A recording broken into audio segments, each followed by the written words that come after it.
Assalamualaikum warahmatullahi wabarakatuh. Kembali lagi di channel Fahri Ahmad dengan saya sendiri Fahri Ahmad. Nah, hari ini teman-teman sendiri bisa lihat sudah ada motor warnanya hijau yang seperti teman-teman lihat sendiri.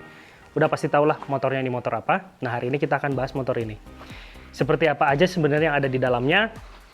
Kita ulas sedikit-sedikit satu persatu dari depan sampai belakang. Jadi tetap tonton sampai habis.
Oke, sebelum kita ulas motor ini lebih jauh lagi, sebelumnya saya mau mengucapkan dulu kepada ZX25R owner Bandung yang katanya baru kemarin ini merayakan hari ulang tahun ke-1-nya.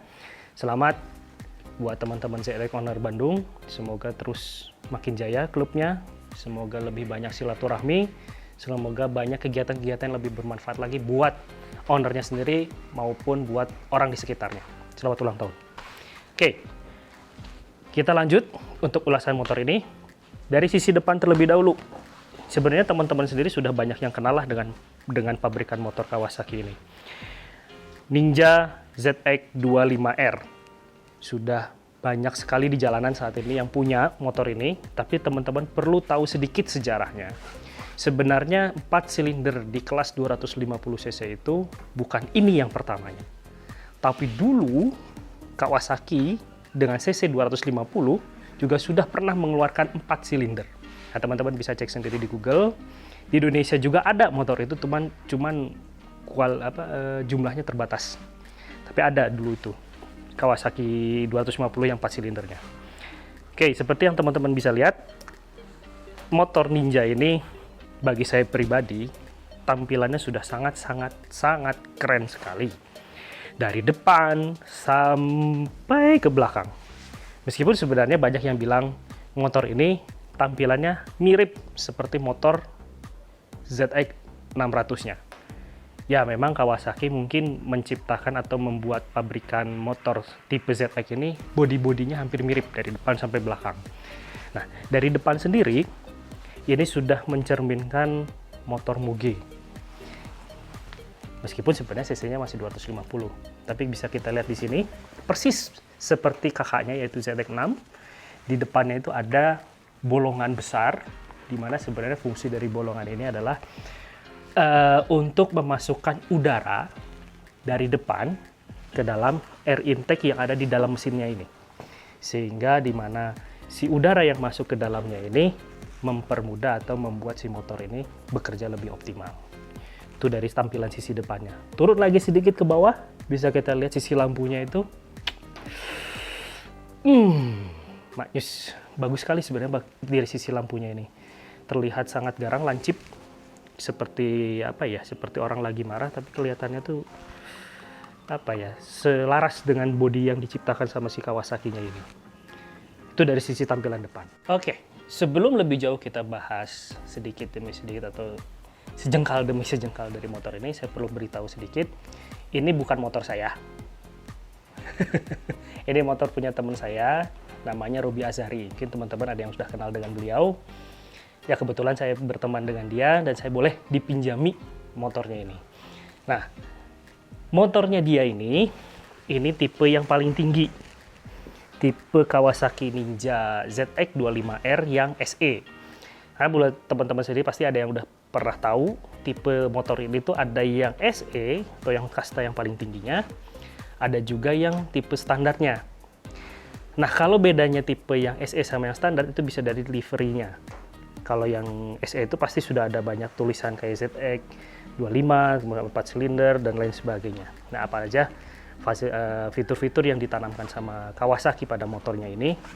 Yang sudah pasti adalah mesinnya 4 silinder, kubikasinya 250 cc, belum lagi ditambahkan sama Kawasaki-nya itu ada quick shift, karena gearbox-nya sudah menganut sistem slipper clutch, sehingga kalau teman-teman pakai motor ini yang sudah terbiasa pakai motor slipper yang gearbox-nya slipper clutch, itu kuplingnya ringan banget.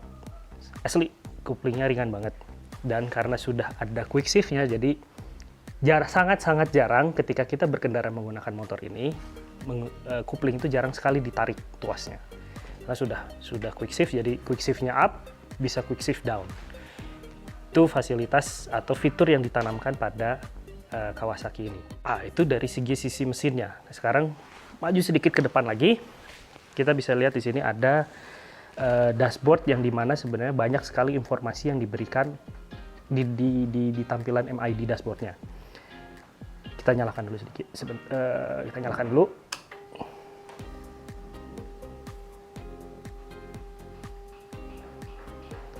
Oke.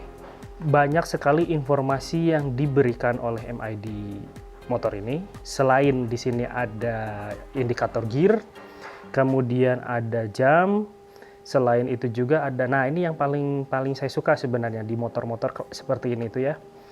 Ada indikator tangki bahan bakar, dimana kita bisa tahu sisa yang tersedia bensin yang tersedia di dalam tangkinya itu bisa kelihatan dari indikator ini. Terus juga standar ada odo, ada kilometer per hour-nya. Kemudian di bawahnya ini, kalau misalkan kita gunakan tombol di stang sebelah kiri, itu ada tanda panah bawah, tanda panah atas, dan ada tombol select. Kalau misalkan kita tekan ke bawah, itu muncul average kilometer per liter. Maksudnya dalam artian ini menunjukkan informasi bahwa rata-rata penggunaan motor ini untuk 1 liter bensinnya bisa ditempuh sejauh 19,2 km. Termasuk irit ya konsumsi bahan bakarnya kalau misalkan seperti ini. Terus kemudian tekan lagi ke bawah, ada tampilan range dalam bentuk kilometer. Ini sebenarnya kalau misalkan kita tahu artinya, ini itu artinya adalah kalau misalkan seberapa banyak isi bahan bakar yang ada di dalam tangki ini, bisa menempuh berapa jauh. Itu kurang lebih informasi yang diberikan pada tampilan range ini. Kalau misalkan kita tekan lagi ke bawah, ada indikator panas mesin, kemudian ada intake air di sini. Nah, saya jelaskan sedikit dulu tentang intake air. Saya matiin dulu di sini. Intake air, kenapa ada tampilan intake air di sini? Itu disatuannya dalam suhu derajat Celcius kalau di motor ini. Artinya ada udara yang masuk ke dalam intake di depan sini, itu bisa kita tahu suhu udaranya itu berapa.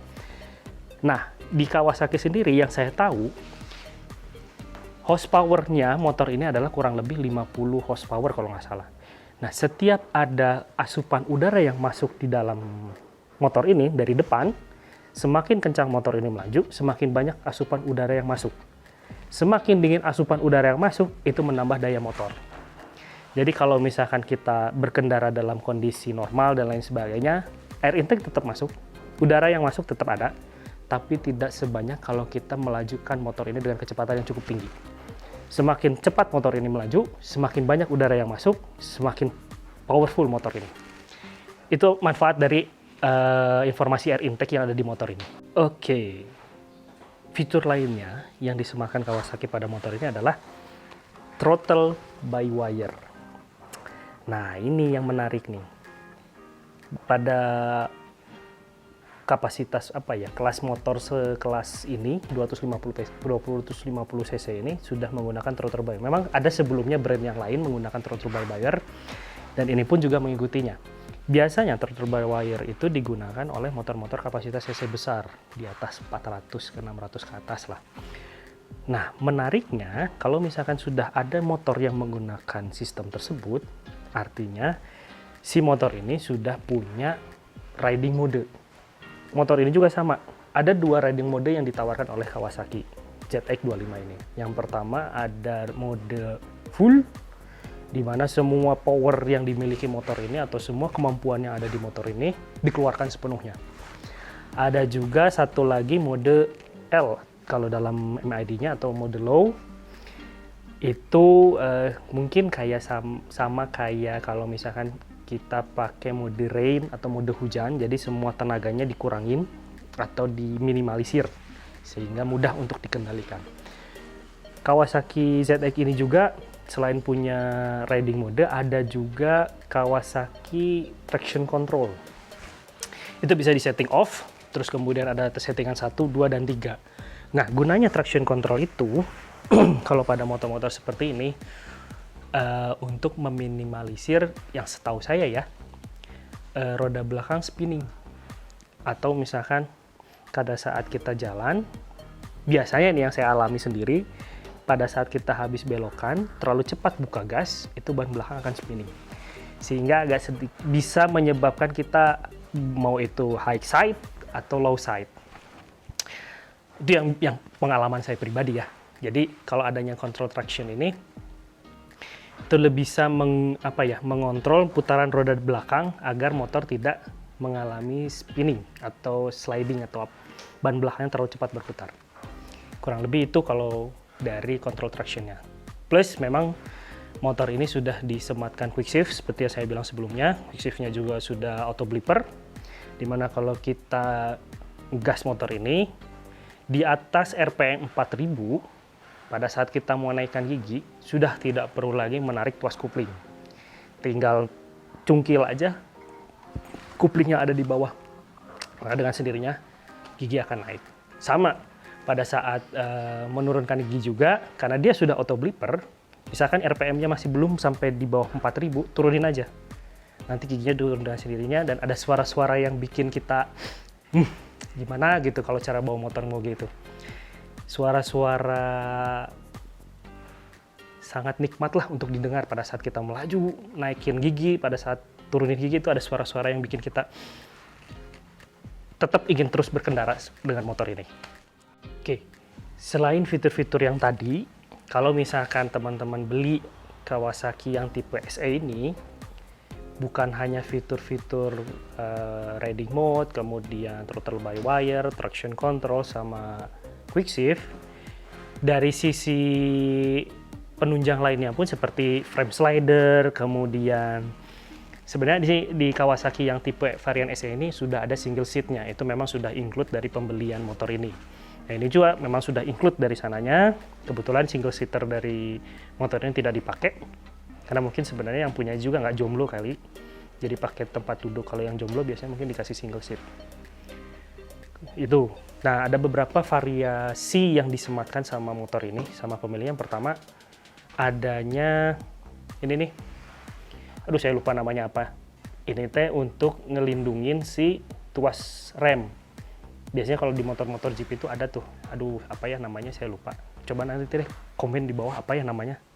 Terus coba teman-teman searching di Google. Tuh, terus kemudian knalpotnya. Knalpotnya sudah bukan bawaannya lagi. Memang sebenarnya knalpot bawaannya sendiri suaranya udah enak sih.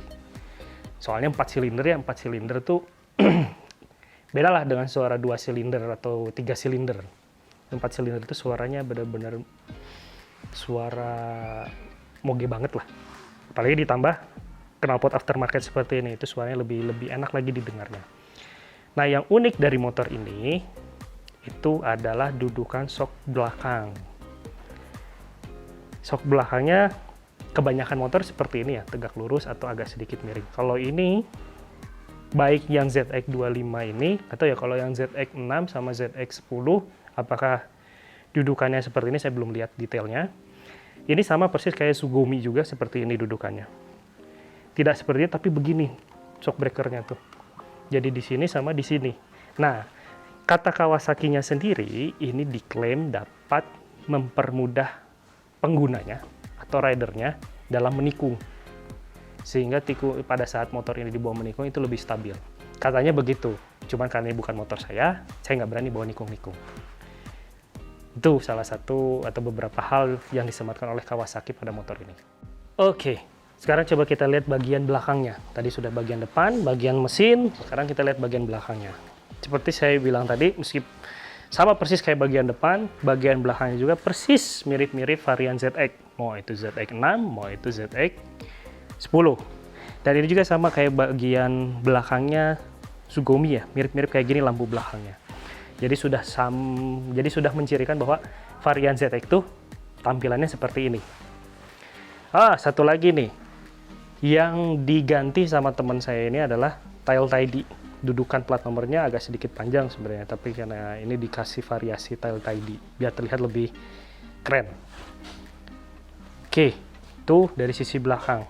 Nah, banyak orang yang sudah tahu seperti apa sebenarnya suara ZX25 ini. Kalau ya mungkin banyak yang tahu sih, tapi coba kita dengerin suaranya seperti apa. Kalau pakai knalpot, apa sih nama knalpotnya ini teh? Frigus ya, Frigus. Kita dengerin aja suaranya.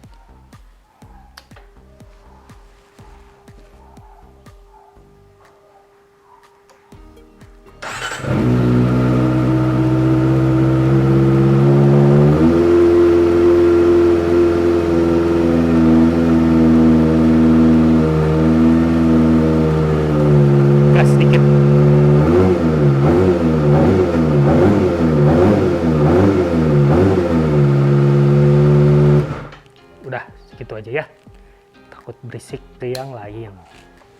Nah, ada lagi fitur yang ditambahkan sama Kawasaki pada motor ini tuh kunci immobilizer-nya. Bagi teman-teman yang sudah tahu pasti sudah tahu lah apa sebenarnya arti immobilizer itu pada kunci yang disematkan oleh pabrikan kepada motor yang diproduksinya. Jadi immobilizer itu kuncinya memang masih manual seperti ini, cuman pada kunci ini ada chip yang dimana kalau misalkan kunci duplikat, oke, masih bisa memutarkan.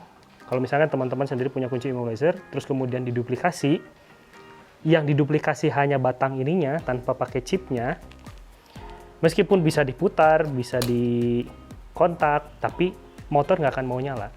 Chipnya itu yang nggak ada. Kalaupun teman-teman kehilangan kunci ini, nah ini repotnya yang immobilizer. Teman-teman harus ganti kunci plus ecu motornya. Yang saya jamin pasti itu tidaklah murah. Jadi ya dirawat baik-baik ya kuncinya, jangan sampai hilang. Kalau misalkan hilang, silahkan tanggung sendiri. Ada lagi yang paling saya suka dari motor ini adalah reservoirnya radiator. Gampang banget untuk diaksesnya, ada di sebelah kanan bodi. Tutupnya juga gampang banget dijangkau.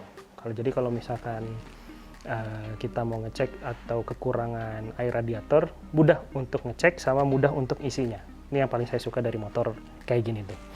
Sama ada hal lain yang mengganggu saya pribadi ini, posisi dari alternator ada di sebelah kiri bodi ini, dari sini kelihatan. Ini kalau posisinya di situ, sepengalaman saya, nggak tahu ya, semoga ini nggak pernah terjadi di Kawasaki ini. Sepengalaman saya dulu pada saat saya pakai Ducati 848, posisinya persis di sebelah sini juga.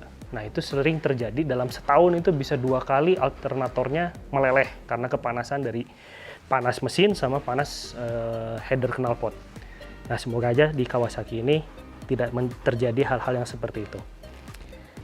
Oke, selanjutnya kita coba test ride keliling-keliling sebentar di sini ya, supaya saya juga pengen tahu rasa bawa motor ini seperti apa. Tonton terus sampai habis.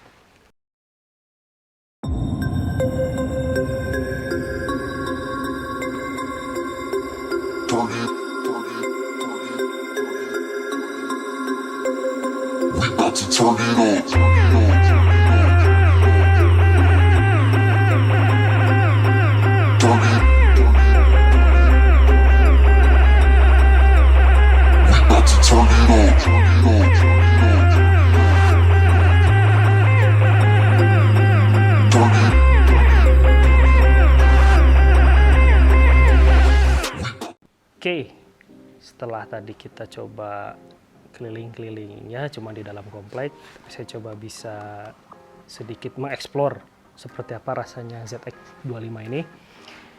Oke, dari suara saya acungi jempol, memang suaranya enak banget, apalagi pada saat turun gigi dan naik gigi itu, aduh, pakai quick shift-nya itu enak banget. Terus sama suara yang ditimbulkannya itu memang bikin apa ya, pengen terus aja bawa motor tuh jalan ya, terus nggak berhenti. Terus kemudian dari riding position, meskipun sebenarnya stangnya berada di bawah atau kita biasa kita sebut under yoke, tapi tidak sebungkuk yang saya bayangkan. Jadi kalau misalkan motor ini dipakai jarak jauh sekalipun, bahkan harian, itu saya rasa tidak ada rasa pegel sama sekali ya, kalau yang saya rasakan. Terus kemudian kalau dalam posisi motor ini berhenti juga, jujur kaki saya napak 100% kedua-duanya. Tinggi saya 170-an, dan dua-duanya napak ke tanah semuanya 100%, tanpa jinjit sedikit pun. Plus saya acungi jempol juga, meskipun ini motornya 4 silinder, saya akui terbilang ringan untuk motor 4 silinder kayak gini ya. Hanya aja, nah ini nih kekurangannya tuh. Si motor ini pada saat jalan pelan atau jalan pelan sih oke sebenarnya, tapi pada saat kalau kita mau buka gas secara langsung, kayak misalkan kita nyusul kendaraan yang ada di depan, kalau sudah dengan menggunakan knalpot ini, suaranya kenceng duluan, tapi lajunya ya itu.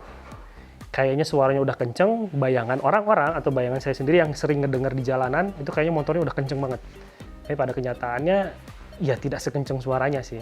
Memang, ya saya akui untuk motor ini, setelah saya coba, feel suara mogenya dapat, karena dia 4 silinder. Tapi untuk tenaganya, ya oke, masih di 250 cc kelasnya lah, ya segimana kapasitas mesinnya. Jadi kalau bagi saya pribadi, dengan harga yang ditawarkan sama Kawasaki untuk tipe yang ini, nah, saya pribadi ya, ini worth it sih untuk dibeli. Kalau teman-teman pengen ngerasakan rasanya suara moge, tapi tetap bisa dipakai harian, tetap gampang di-maintain, tetap gampang dibawa pada saat di jalanan macet. Kayak misalkan di Bandung kan seringnya macet sekarang, panas mesin tidak terlalu berarti, kemudian handlingnya enak, gampang banget dibawa kalau misalkan ada macet-macetan. Kemudian ya oke lah, tarikannya memang tidak senarik seperti yang saya bayangkan ya. Tapi kalau misalkan mau tahu rasanya suara moge, ini the best lah. Kalau saya sendiri saya suka, nggak tahu mungkin saya juga beli atau enggak ya, tergantung dari izin Menteri Keuangan. Itu sih pendapat dari saya pribadi tentang motor Kawasaki ZX25R ini. Bagi teman-teman yang sudah nonton video-video saya, baik dari awal maupun video yang ini, jangan lupa komen, like, share, sama subscribe. Sama saya juga, atau kami semua butuh kritik dan saran, supaya channel kita ini lebih maju lagi, lebih bermanfaat lagi, lebih inovatif lagi. Jadi bagi teman-teman semua, terima kasih atas perhatiannya. Terus tonton video-video dari kami. Sampai ketemu di video-video berikutnya. Saya Fahri Ahmad. Assalamualaikum warahmatullahi wabarakatuh.